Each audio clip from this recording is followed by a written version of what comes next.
Hello everyone, this is JC back here today to talk about another day on the journey to the cross. And this one today we're going to talk about the Passover and Jesus washing feet.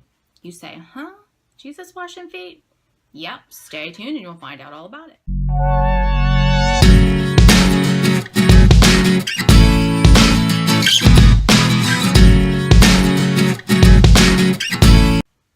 So this act of the Passover and Jesus washing the feet comes from John chapter 13.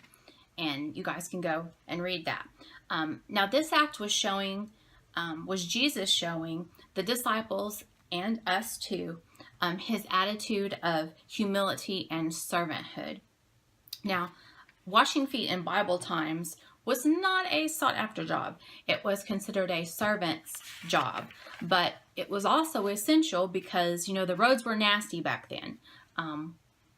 They rode animals. That was their mode of transportation. And so, won't go into detail, but you get the picture of what was all over the roads back in the day. And so it was essential that they have their feet washed whenever they entered, a home, because their tables back then were low tables and their feet were in close proximity to where they were eating. So you want to make sure the feet are clean before you go and you eat. So it was essential back in those days. And so Jesus doing this, the disciples seeing him do this, was shocking, to them. And, we see that by Peter's response when you read that passage, that he says, Lord, you're not going to wash my feet. And Jesus was really blunt with Peter when he says, you're going to let me, I'm paraphrasing, you're going to let me wash your feet, or you're not going to have any part with me. And then we see that Peter changes his mind because Peter says, well, Lord, not only wash my feet, but wash my hands, my head, and he goes, on.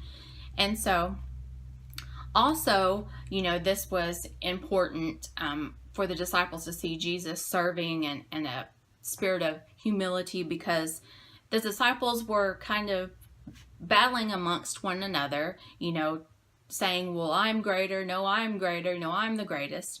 And so this was God's way of giving them an attitude check, of showing them, how it needs to be done, how, to serve others, and in a spirit of humility. And so, what all of this means to me is that I have got to be humble and serve my fellow brother and sister in Christ. Not serving God in humility will get us nowhere.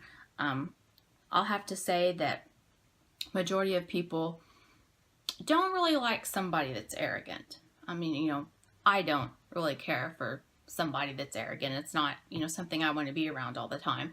And so people are drawn to humility more than they are arrogance. And so, not serving God in humility isn't going to get us anywhere.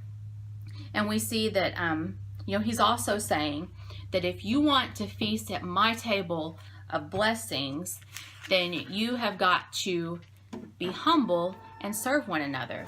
And here's some food for thought, that maybe that's why we don't see things get answered the way we want to, is because we're not humbly serving. I'll think about that for a minute. That was a challenge to me, that maybe I'm not seeing all the blessings that I want to see. Maybe I'm not seeing all the answers to prayer that I want to see, because I need to serve more humbly, to take in the blessings that God has for me. So that's some food for thought right there. In John 13 and 17, it says that you are blessed if you do these things. And so Jesus is telling us that, you're going to be blessed if you do these things. If you humbly serve, me, and if you humbly serve your brother and sister in Christ, you're going to be blessed. I came across on the internet a reading that I found it on Billy Graham oh goodness, this is going to take me a while to get this right. Billy Graham Evangelistic Association page. Say that 10 times. And it's 12 ways that we can humble ourselves. And this was a good reading, and I'm just going to read a few of them to you, and I will link it down below so you guys can go and read it, because there's a lot of good things in here. One of them, routinely confess your sin to God. And so, in other words, perform a rigorous, honest examination is what this says. To go and really examine yourself with God's help, asking, what do I need to get rid of? What do I need to add to my Christian life? So that's one way to humble yourselves. Another way is to confess these things to each other. Find somebody that you trust and tell them what, God's been dealing with you about. And I thought that this was a good line here. It says, humility before God is not complete unless there is also humility before man. And so confessing these things to someone else is a way of, humility before man, because, God dealing with you about something, you taking care of it, but then never saying, hey, you know what, I've messed up and I need help with this or that. People not knowing that makes you appear like you think you're completely perfect and that you never mess up and you never do anything wrong, and that's not helping in you seeming to be humble. And so we can see to where that can be a really good thing. Now the next one, take wrong patiently. Oh my, we could use some work on that. Actively submit to authority, the good and the bad. Receive correction and feedback from others graciously.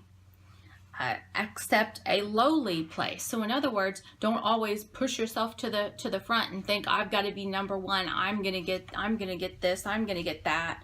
Hey everybody, look at me. Pay attention to me. It's saying accept a lowly place. We all have our times whenever we are in the forefront or whatever, but take the lowly place. Show some humility. That's part of being humble. Choose to serve others. Properly associate with people of lower state than you. And we see that a lot of that in today's society is that some people don't want to have anything to do with people that would say be of a poor and a lower, I hate to say, but social class than you. We see a lot of that. And here it says to resist the temptation of being partial to those with status or wealth. And so that's a good one. Be quick to forgive. Cultivate a grateful heart. Purpose to speak well of others. And it says saying negative things about others puts them one up, and for us, or puts them one down, and for us one up. Speaking well of others edifies them and builds them up. Make sure, however, what you say is not intended as flattery. And then the last one here, treat pride as a condition that always necessitates embracing the cross. It is our nature to be proud, and is God's nature in us that brings humility.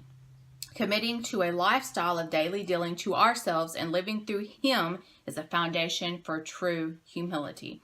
And how fitting is that apart from God, we can't have true humility that's going to reach others.